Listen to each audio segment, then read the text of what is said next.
같이 읽습니다. 육신의 생각은 사망이요 영의 생각은 생명과 평안이니라.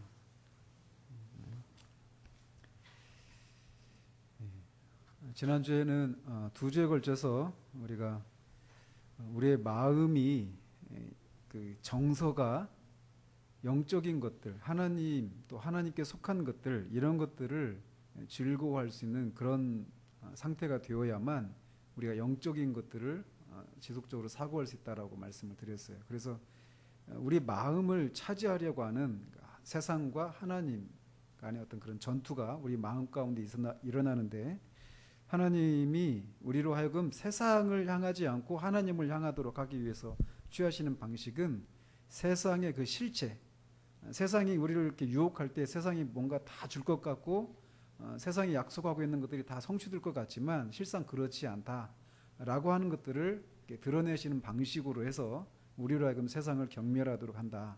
이 네 가지 방식이 있다고 했는데 그런 것들을 우리가 살펴보았습니다.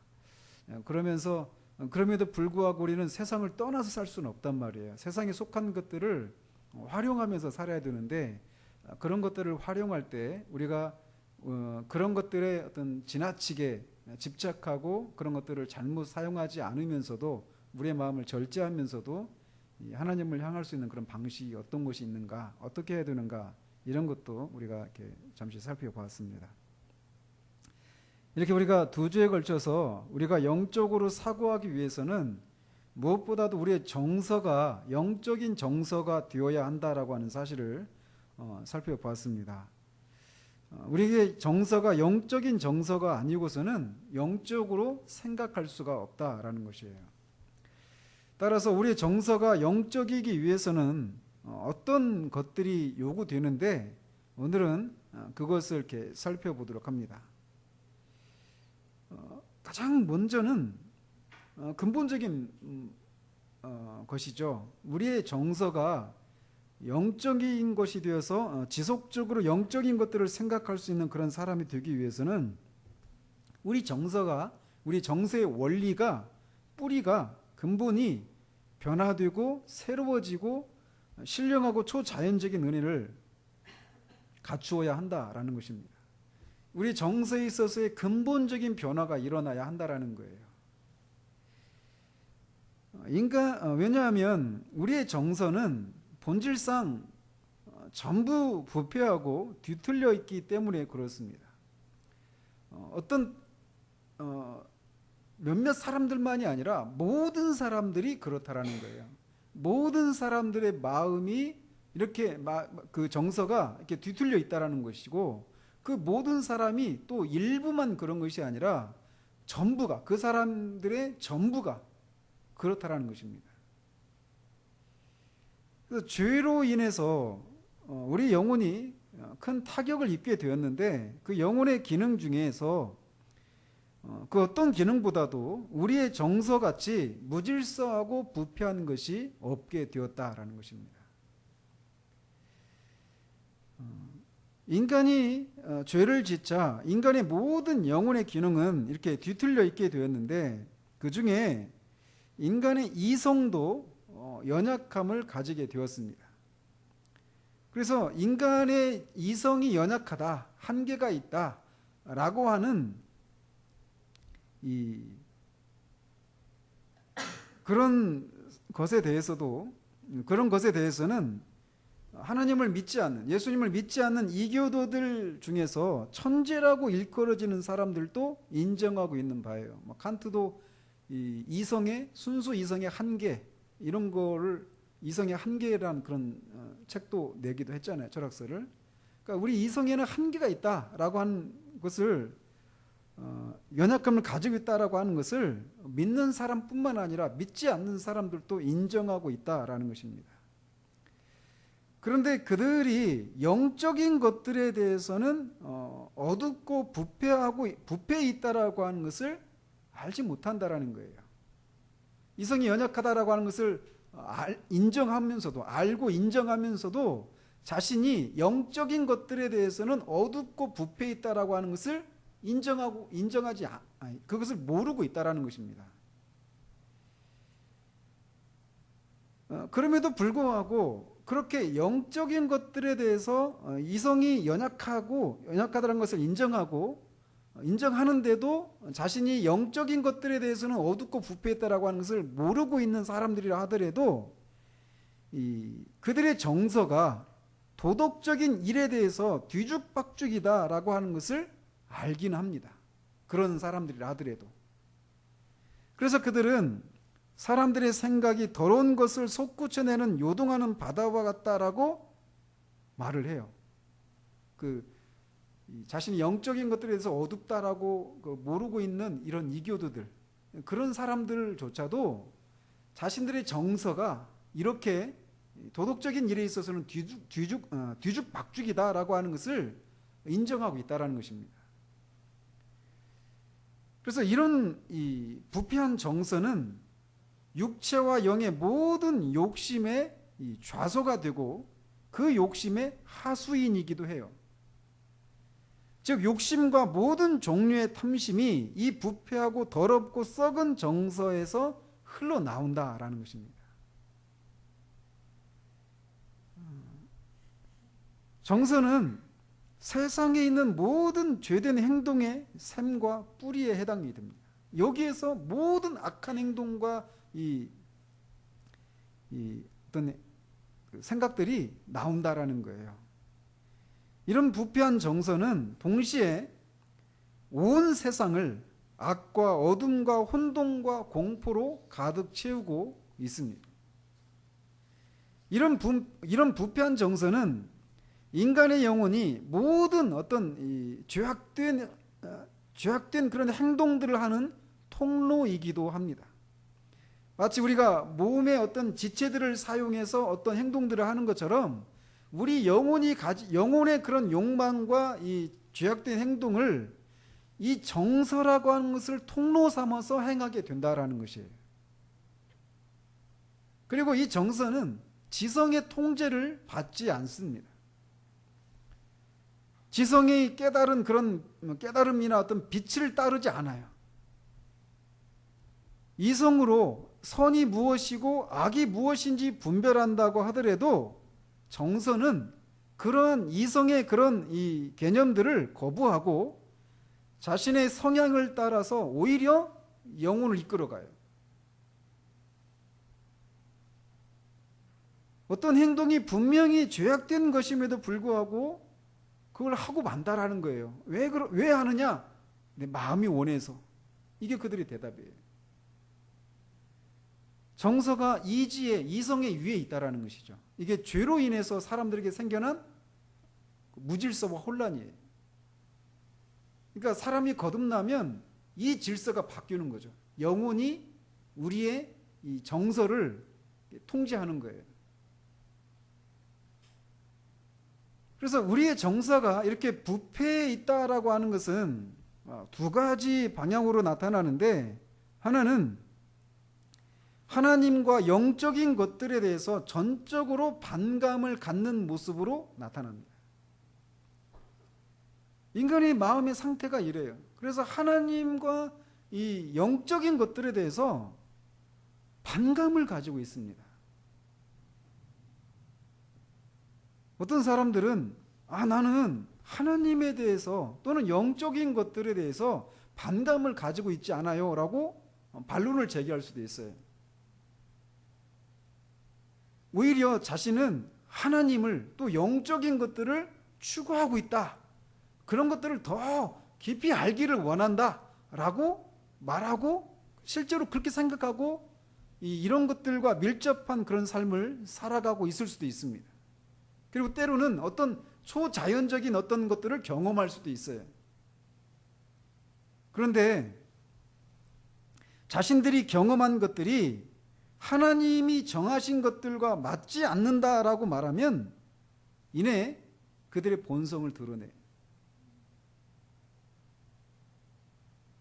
오늘 또 어떤 사람에게 통화를 하게 됐는데 내일 이제 만나기로 했어요. 목회를 해야 될 것 같다고 얘기를 해요. 그래서 이제 좀 상담을 하려고 전화가 왔어요. 제가 봐서는 목회를 하면 안 되거든요.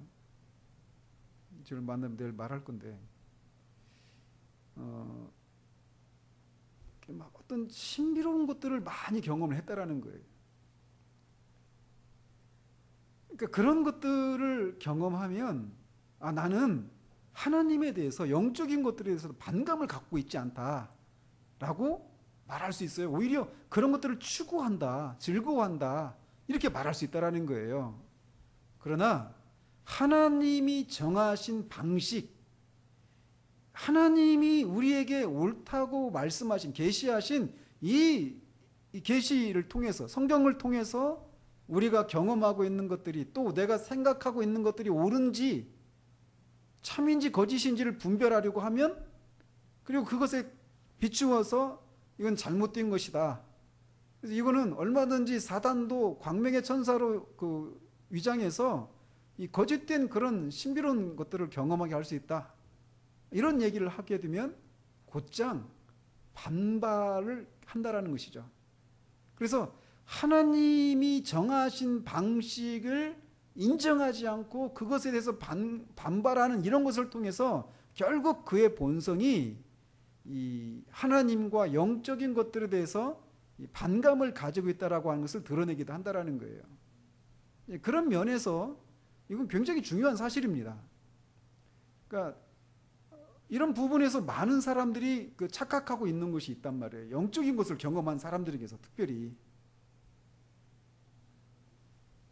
그렇기 때문에 그러니까 우리의 정서가 부패해 있다라고 하는 것은 그냥 드러내놓고 하나님과 영적인 것들을 그런 것들에 반감을 갖는 모습뿐만 아니라 하나님의 방식에 대해서도 우리가 어떤 모습을 드러내느냐에 따라서 우리가 하나님과 영적인 것들의 적대감을 반감을 갖고 있다라고도 그렇게 말할 수 있는 경우가 있다라는 것을 우리는 기억을 해야 돼요. 아무튼 이렇게 정서가 부패해 있을 때 우리는 하나님과 영적인 것들에 대해서 전적으로 반감을 갖는데 또 어떤 경우에는 비정상적이고 허망하고 세상적이고 육신적인 것들에 집착하는 것으로 이렇게 나타나기도 합니다. 우리의 정서가 이런 상태에 있는 한은 영적으로 생각하는 것과는 거리가 멀다라는 거예요. 또 영적인 것들을 즐거워하고 집착하는 것은 완전히 불가능한 일이다라는 것입니다. 그래서 이런 상태에 있는 정서는 이 두 가지 방향으로 나타날 수 있습니다. 이렇게 부패한 그 정서 있잖아요. 이 부패한 정서 상태에 있는 사람이 결코 영적인 사고를 할 수 있다든지 영적인 것들을 즐거워할 수 있다. 이런 건 불가능하단 말이에요. 그런데 이렇게 이 부패한 부패한 그 정서가 때로는 일시적으로 자극을 받아서 어떤 여러 가지 영적인 것들을 행하는 어떤 그런 모습을 보일 수도 있다라는 것이에요. 예를 들어서 설교를 듣고 설교를 듣고 마음에 막 동하고 그것을 즐거워하고 기뻐할 수도 있습니다. 제가 이제 이 목회를 조금 해가면서 점점 이렇게 보게 되는 거는 사람들의 어떤 그 말씀에 잠시 보이는 어떤 그런 반응들을 보면서 기대는 하지만 이게 어떤 그런 모습이 지속적으로 이어지지 않을 수도 있구나라고 하는 것을 점점 보게 돼요. 그래서 옛날같이 막 마음이 확 기대했다가 아닌 모습을 보면서 막 낙심하고 이런 것에서 조금 덜해져 갑니다. 이제 제가 또 그렇다고 해서 또 냉소적이 되고 막 무뎌져서는 안 되겠지만 그런 분별들이 조금씩 이렇게 늘어나가는 것을 이렇게 보게 돼요. 근데 어쨌든 설교를 듣고 그 설교의 내용에 대해서 우리가 반응하고 즐거워하고 기뻐할 수도 있어요.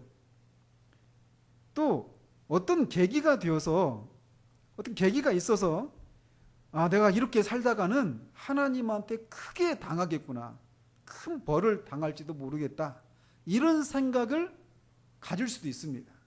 또는 그래서 어떤 위험을 만나거나 질병을 이렇게 앓게 되거나 이런 경우들을 통해서 그런 생각을 가질 수도 있어요.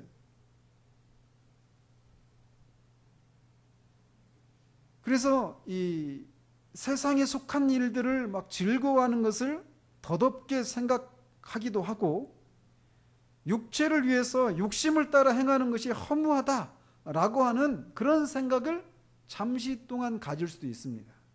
그래서 갑자기 하나님을 위해서 살기로 마음에 결심을 하고 죄악된 길에서 떠나기도 해요. 한때는 그런 것들을 찾다가 갑자기 그것 속에서 어떤 계기가 있어서 그런 세상적인 육신적인 삶의 그 허무함과 이 덧없음을 깨닫고 거기서 돌이키고 하나님을 위해서 살아야 되겠다라고 하는 그런 생각을 가질 수도 있다라는 것입니다. 그래서 그 죄악된 길에서 돌이키는 이런 모습이 있을 수도 있어요.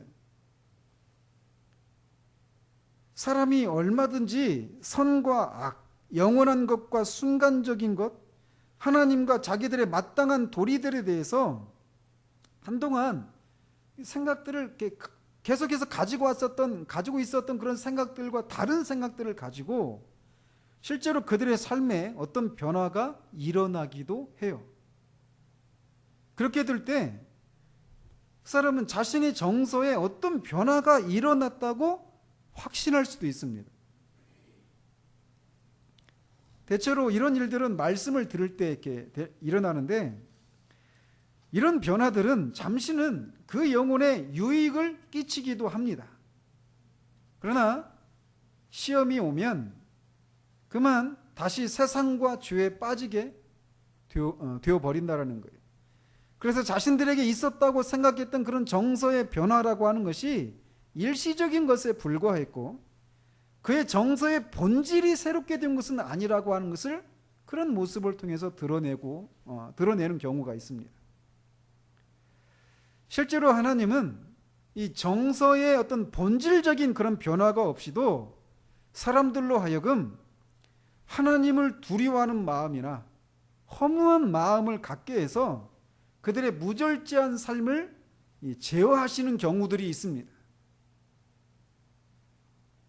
그럴 때 사람들이 느끼는 어떤 그 두려움이나 허무함은 어느 정도의 그런 죄악된 삶에서 그들을 돌이키게 하고 하나님을 진노하게 하는 그런 일들을 하지 않으려고 하는 일들을 하게 만들기도 합니다.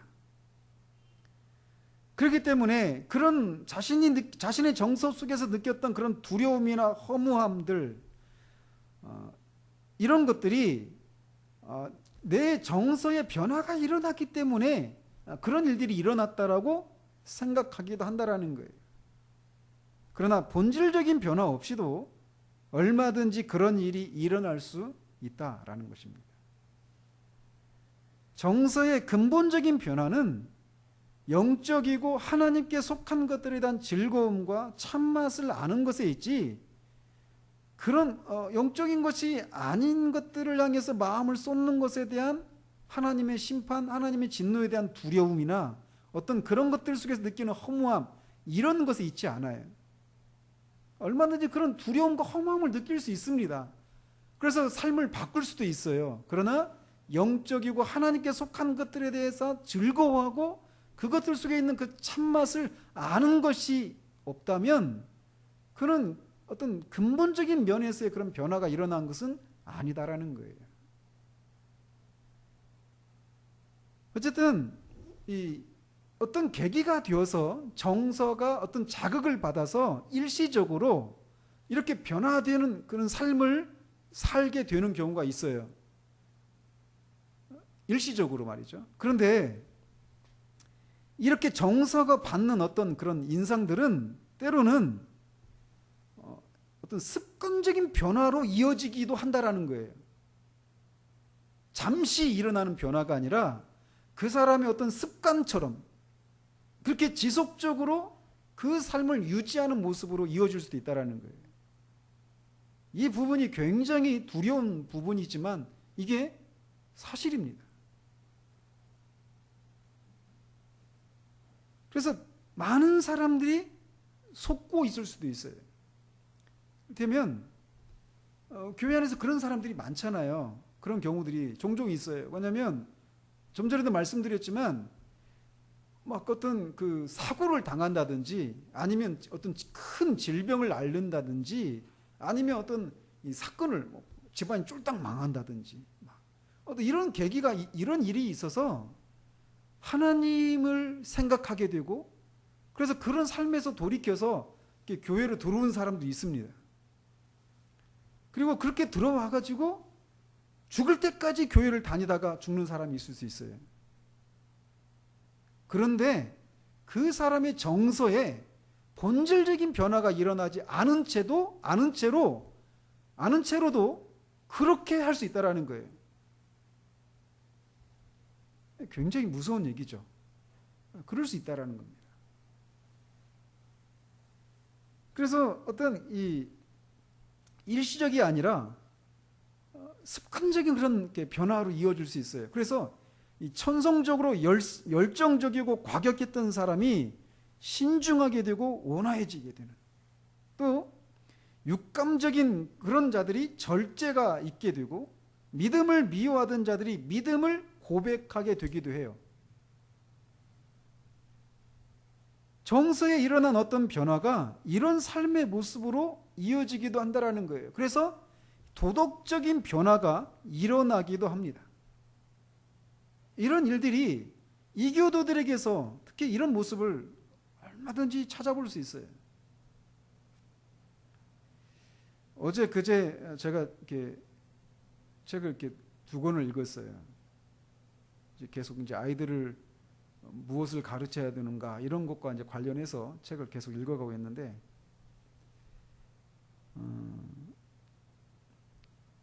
그 책 속에서 말하고 있는 이 한마디로 이제 어떤 그 고전을 읽어야 된다라는 거예요. 인문학 고전을, 그러니까 철학 그러니까 철학이 수와 증명으로 나타난 수학, 또 실험을 통해서 나타난 과학, 이런 어떤 인문 고전을 읽어야 된다는 거예요. 철학과 수학과 과학 이런 고전들을 읽어야 된다는 거예요. 그리고 그런 고전들을 그런 고전들을 읽고 그런 교육을 받은 사람들이 어떤 변화가 일어났는가, 이런 얘기들을 이제 써놓은 책이에요. 그 중에 이제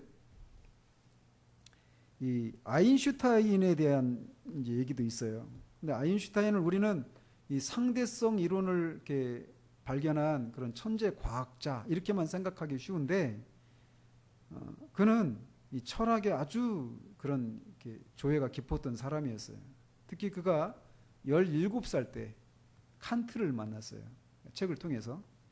칸트의 순수 이성 비판이라고 하는 책을 이렇게 접하게 되면서 그가 인문학에 이제 막 이렇게 심취하게 되는데, 그 당시 그 나이 때 막 우리나라 이제 대학교나 이런 갈 나이잖아요. 우리나라로 치면 얼마나 이렇게 방탕하기 쉬운 때입니까? 그런데 그가 그거를 이렇게 접하고 나서 나는 술에 취하지 않고 이 철학에 취하겠다, 이렇게 얘기하면서 막 굉장히 틈만 나면 이런 철학과 이런 인문학과 관련된 것들을 가지고 사람들과 토론하고 그런 것들을 사색하고 읽고 하는 것에 굉장히 많은 시간을 투자합니다. 평생 이어지는 작업이에요, 그게. 그래서 그가 그렇게 어떤 철학과 그런 인문학에 깊은 조예가 있었던 것처럼 많은 명언들을 남겨요. 예를 들어 성공한 사람보다는 가치 있는 사람이 되라. 얼마나 멋집니까? 그죠? 무언가를 받을 수 있는가 보다 무언가를 주는가에 한 사람의 가치가 있다. 얼마나 멋져요. 인간은 타인을 위해 살아간다. 하루에도 100번씩 나는 나의 삶이 살아있는 혹은 죽은 사람의 노고에 의존하고 있다는 것을 되새긴다. 그리고 받은 것만큼 되돌려주기 위해 얼마나 많이 노력해야만 하는가를 스스로 일깨운다. 우리 이렇게 살고 있어요? 근데 그는 그렇게 살았어요. 그리고 어제와 똑같은 일을 하면서 반복하면서 뭔가 변화가 있기를 꾀하는 것은 어리석은 일이다. 이렇게 얘기합니다. 그러니까 늘 새롭게 뭔가를 깨닫고 뭔가를 계속 새로운 노력들을 해야 된다는 거죠. 그러니까 그의 생각과 그 생각에 따른 그런 삶의 변화들이 분명히 있었어요. 이런 인문학, 이런 철학들을 만나면서 말이에요. 그런데 그의 정서의 본질이 바뀐 것은 아니라는 것입니다. 그는 이렇게도 얘기했습니다. 나는 자신의 창조물을 심판한다는 신을 상상할 수 없다. 나오는 거죠, 그의 본성이. 종교적인 믿음은 유치한 미신이다. 성경에 대해서는 어떻게 말을 하냐면 명예롭지만 상당히 유치하고 원시적인 전설들의 집대성이다. 아무리 치밀한 해석을 덧붙이더라도 이 점은 변하지 않는다. 이렇게 말을 했어요. 내게 신이라는 단어는 인간의 약점을 드러내는 표현 또는 산물에 불과하다. 아까도 말했죠. 부패한 정서의 본질이 하나님과 영적인 것들에 대한 반감으로 드러난다고 했잖아요. 전형적으로 보여주는 거죠. 즉 그가 철학과 인문학을 접하고 그의 생각과 도덕적인 삶의 변화가 일어났지만 하나님과 영적인 것들에 대한 그의 반감을 치료한 것도 아니고 영적인 것들에 대한 참된 개념을 가지게 한 것도 아니었어요. 이것은 그 책에서도 막 동양의 그런 성현들, 성현 군자들도 다 나오거든요. 이율곡에 대해서도 얘기를 하는데 그분이 이렇게 살았던 그 삶을 이렇게 짧게 이제 인용하고 있는데 저는 제 자신이 너무나 부끄럽더라고요. 나는 분명히 큰 빛을 받은 사람이라고 생각하는데 내 삶은 그가 살았던 그런 도덕적인 삶과 비교도 안 되거든요. 그만큼 정말 도덕적인 그런 삶을 살았어요. 즉 정서의 그 본질적인 그런 변화가 없이 그저 그 안에 정서의 흐름이 육신적이고 세상적인 것들에서 이성적이고 도덕적인 것으로 그 흐름만 바꿔놓았을 뿐이라는 것입니다. 마치 이거는 이번 주에 엊그저께인가 그 뉴스에 태국의 어떤 사원에서 호랑이를 막 130 몇 마리인가 키우고 있는 혹시 뉴스 보셨어요? 근데 이제 야생에서 다친 호랑이들 막 이런 거를 이렇게 돌보기 시작했다가 이게 이제 호랑이가 막 늘어나기 시작한 거예요. 거기서 이제 막 어떤 그러면서 막 130 몇 마리까지 이렇게 늘어나게 됐는데 이 호랑이를 애완동물처럼 이렇게 길렀어요. 그래서 사람들이 이제 관광 수입이 되는 거예요. 가지고 와가지고 돈 내고 사진 찍고 막 그러는 거예요. 당국에서 이제 이 불법이니까 이거를 이제 야생으로 돌려놓으려고 이제 막 이렇게 압류를 하려고 하는데 방해를 했대요. 어떻게 하냐면 호랑이를 다 풀어놨대요. 근데 어쨌든 그 호랑이가 애완동물처럼 자랐어요. 그래서 사람들이 막 사진 찍어도 그냥 있는 거예요. 근데 야수로서의 그 본성이 바뀐 건 아니란 말이에요. 그죠?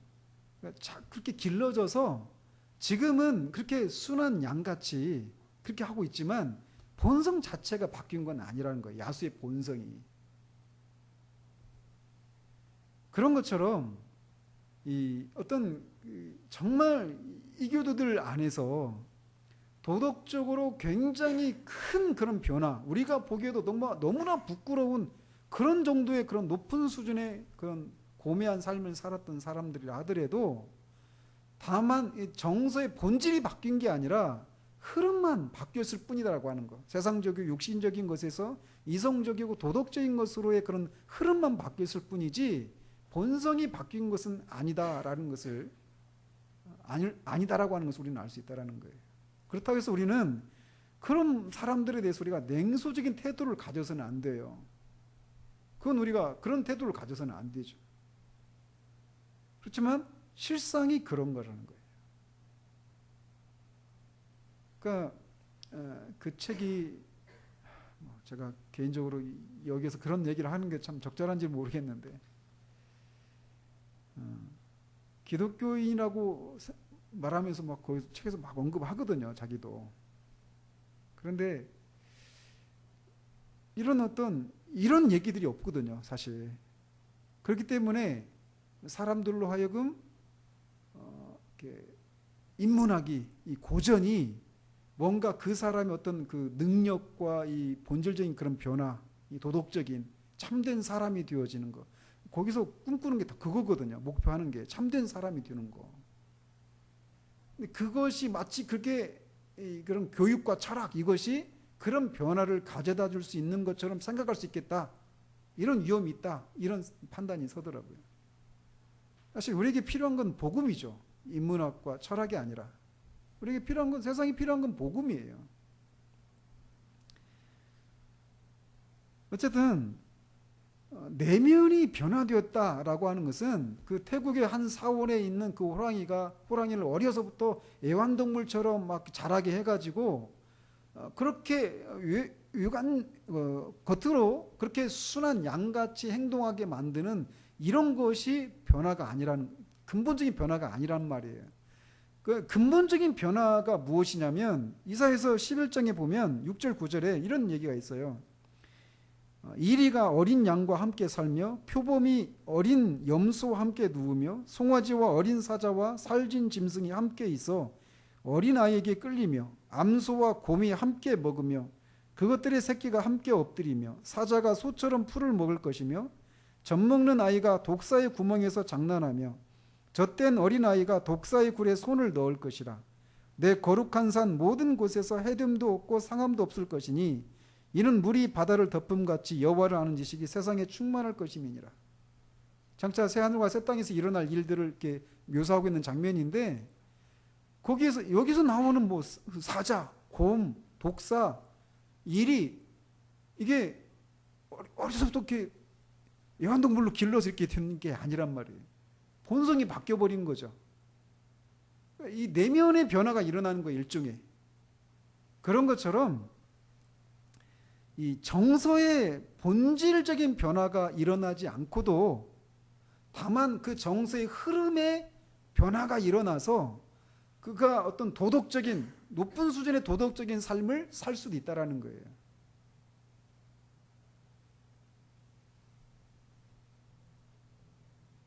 따라서 우리에게는, 우리가 영적인 그런 사고를 하는 사람이 되기 위해서는 영적인 정서를 가진 사람이 되어야 되는데, 우리의 부패한 본성에 어떤 일시적인 그런 자극을 받거나 또는 그 결과 본질적인 그런 변화가 없이 일시적인 자극을 받아서 어떤 삶의 변화가, 도덕적인 변화가 일어나는 이런 정도의 변화가 아니라 내면에서 일어나는 본질적인 변화가 일어나야만 우리가 영적인 정서를 소유하게 되고 그 결과 영적인 사고를 할 수 있게 된다라는 거예요.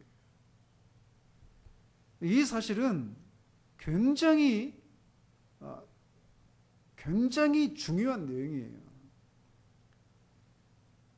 제가 그 책을 읽고 그때도 그 기사를 읽으면서 막 오히려 제 마음이 확 뜨거워졌거든요. 왜 뜨거워졌냐면, 인문학, 이 철학, 고전, 이게 아니라 우리에게 필요한 것은 말씀드린 것처럼 복음이라는 거예요. 그래서 예수님이 왜 오셨느냐면 우리의 본성이 이렇기 때문에 오신 거예요. 교육이나 철학으로 우리의 정서의 본질이 바뀌지 않는다라는 거예요. 단지 그거는 우리의 흐름을 바꿀 수는 있습니다. 정서의 흐름을. 그러나 영적인 것들에 대해서, 하나님에 대해서 가지고 있는 그런 반감, 그 영적인 것들에 대해서 아무런 맛을 느끼지 못하는 이 무디어짐, 이런 상태를 바꿀 수는 없다라는 거예요. 그것을 바꿀 수 있는 것은 오직 성령의 역사하심을 통해서만 가능한 거예요. 그래서 예수님이 오신 거란 말이죠. 예수님이 오셔서 예수님이 오셔서 단지 우리에게 그런 변화가 있어야 된다. 니고데모에게 거듭나야 된다라고 하는 그런 가르침을 전하기 위해서만 오신 것이 아니에요. 그런 일을 하셨죠. 선지자 일을 하셨죠. 그러나 그분이 오신 것은 죽으시기 위해서 오신 거예요. 죽고 다시 살아나시고 승천하셔서 성령을 보내셔서 우리로 하여금 성령께서 우리로 하여금 그 그리스도의 죽음에 우리를 동참하게 하시는 이 일을 위해서 예수님이 오셨다라는 거예요. 제가 오히려 그 책을 읽으면서 복음에 대해서 더 마음이 막 뜨거워지는 거예요. 예수님이 오셔서 죽으셔야만 한다라는 거예요. 그래서 오늘 아침에 오면서 버스에서 잠시 이렇게 복음이란 무엇인가 이 책을 다시 이렇게 불과 2장, 4장 읽는데 마음이 막 뜨거워지는 거예요. 한 600페이지, 한 거의 700페이지 되거든요, 두 권이. 그걸 다 읽고도 제 마음에 채워지지 않았던 그게 단지 복음이란 무엇인가 이 책, 이게 고전이거든요, 이것도. 1800년대에 쓰신 책이니까 200년이 지난 책이니까 고전이에요, 이 책도. 복음에 있어서. 그러니까 우리에게 필요한 건 그거예요. 그러면서 예수님이 오셔서 십자가에 죽으셨다. 다시 살아나시고 승천하셔서 성령을 보내심으로 우리로 하여금 이 부패한 정서를 변화시키시는 이 일이 일어나게 하신 것이 얼마나 큰 은혜인가라고 하는 것을 다시금 생각하게 되는 그런 계기가 되었어요.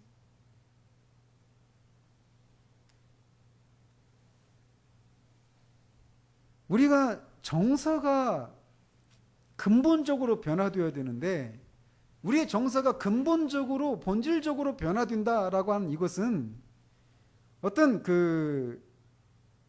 이 정서의 어떤 실체와 능력이 바뀐다 이런 의미가 아닙니다.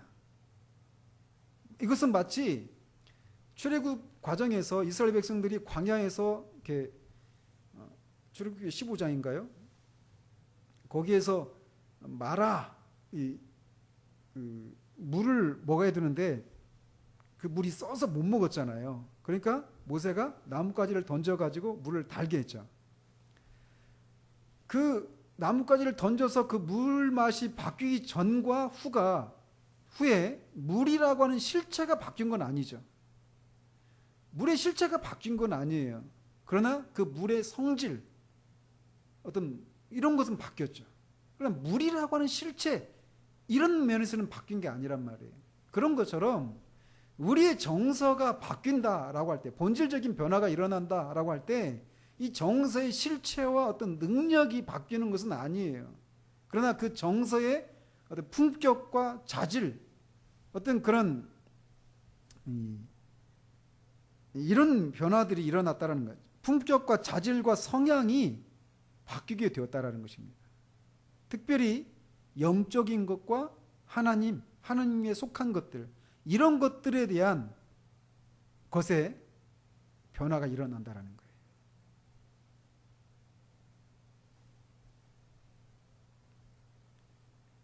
그래서 우리 정서의 어떤 이 하나님과 영적인 것들을 향한 우리 정서의 그런 품격과 자질과 성향의 변화가 일어나고 그것들이 정결해지고 새롭게 되어진다라는 겁니다. 오해는 마라의 그 쓴물을 단물로 바뀌기 위해서 나뭇가지를 던진 것처럼, 그러니까 나뭇가지가 그 쓴물을 단물로 바꾸게 되었던 것처럼 우리의 그 영적이고 하나님을 향한 우리의 정서의 품격과 자질과 성향을 단 것으로 바꾸는 나무는 하나님의 사랑이라고 얘기를 합니다. 예수 그리스도를 믿음으로 말미암아 나오는 하나님의 사랑이 영적인 것들을 향해서 늘 쓴맛을 뿜어냈던 우리의 정서라고 하는 샘물이 단맛을 내도록 하게 한다라는 거예요. 이런 변화가 일어나야만 우리가 영적인 사고를 할 수 있다라는 것입니다. 그래서 어떻습니까, 우리 안에? 이런 변화가 일어났습니까? 우리 정서에 그런 변화들이 일어나서 영적인 것들에 대한 이 단맛을 알고 그런 것들을 이렇게 즐거워하는 마음 우리 가운데 있는가라는 거예요. 그러니까 이게 한 사람이 구원을 받았다라고 말할 때 본질적인 그런 것에 해당되는 거예요. 이런 게. 그래서 어떻게 보면 우리가 도덕적인 그런 삶의 측면에서 보면은 그런 이교도들의 그런 삶하고 비교해 보면 우리는 어떻게 예수 믿는다는 사람이 저래? 어떻게 저런 믿지 않는 사람들보다 못해? 이렇게 말하는 그런 삶을 우리가 살 수도 있어요. 그런데 그 도덕적인 삶의 변화의 이면에 그것이 가능하게 하는 것은 아까 말씀드린 것처럼 정서라고 하는 것이 그런 모든 삶이 정서라는 것을 방편으로 삼아서 살게 된다고 그랬잖아요. 그런 모든 죄대한 행동이든 도덕적인 행동이든 그런 것에 이 삶과 뿌리에 해당되는 정서가 근본적인 변화가 없이도 단지 표면적인 그런 흐름의 변화만 일어나고도 이성적이고 도덕적인 삶을 살 수 있다라는 것을 살 수 있다라는 거예요. 이걸 우리가 모르면 혼란을 겪는 거예요. 어떻게 예수 믿는 사람이 어떻게 그런 사람들보다 못하냐. 그러면서 혼란을 겪는 거죠. 근데 변화의 근본적인 데는 그거에 있다라는 거예요. 그래서 우리가 이 변화가 우리에게서 일어났는지, 그러니까 근본적인 변화가 일어난 것인지, 아니면 단지 이것이 어떤 이 정서의 어떤 인상을 받아서 일시적으로 일어난 것이든지, 아니면 말씀드린 것처럼 어떤 습관적인 그런 변화로까지 이어지긴 한 거지만 근본적인 변화가 아닌, 단지 그냥 그 정서의 흐름만 방향만 바뀌어서 이성적이고 도덕적인, 심지어는 이 신앙적인 믿음을 고백하는 이런 모습으로 이어진 것인지, 이것을 아는 것은 너무나 중요한 일이에요. 그러니까 조나단 에드워즈는 그 신앙과 정서, 거룩한 신앙 감정론, 거기에서 그 정서가 진짜인지 아닌지를 그렇게 두꺼운 내용으로 쓰고 있잖아요. 왜냐하면 그게 너무 중요한 내용이거든요. 그래서 동일한 신앙 고백을 하고 교회에서 수십 년을 같이 생활하고 다 모든 교리를 다 동의하고 또 그렇게 어떤 신앙의 모습을, 이런저런 신앙의 모습을 유지하면서 살아갈 수 있어요. 그러나 영혼의 정서의 그 근본적인 변화가 일어나지 않아서 영적인 것들에 대한 이 단맛을 알고 그것을 즐거워하고 하나님을 갈망하고 그리워하고 이런 것이 없는 이런 사람인가, 이걸 분별하는 것은 너무나 중요한 내용이라는 거예요. 그런데 오늘날 이런 부분에 있어서 거의 말씀을 못 듣죠. 그래서 이런 것들을 검증하려고 치면 오히려 이제 반발하고 자기를 방어하고 이런 모습으로 나타나요. 그리고 이것에 의해서 이제 자기가 아닌 모습으로 드러났을 때 처음에도 말씀드린 것처럼 그 변화가 그냥 어떤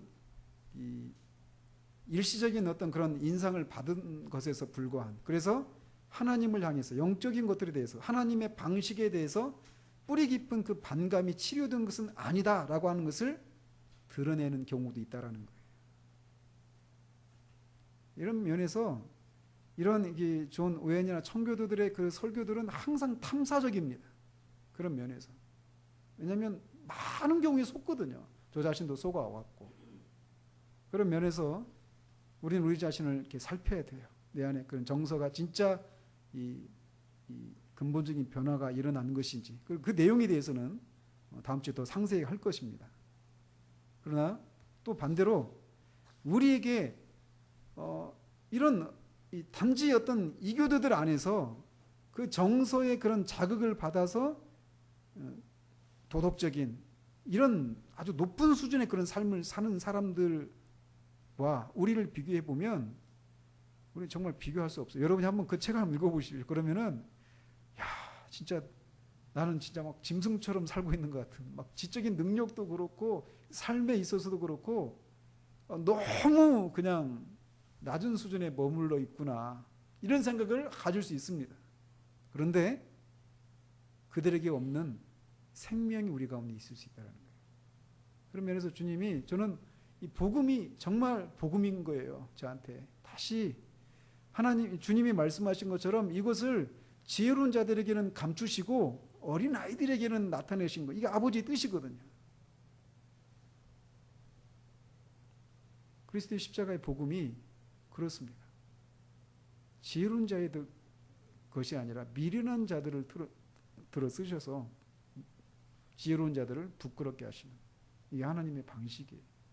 우리가 무엇이 되었다면 진짜 하나님의 은혜입니다. 다음 주에 이게 일시적인 변화인지 아니면 이 근본적인 변화인지 그걸 분별하는 그런 거에 대해서 더 자세히 살펴보도록 하겠습니다.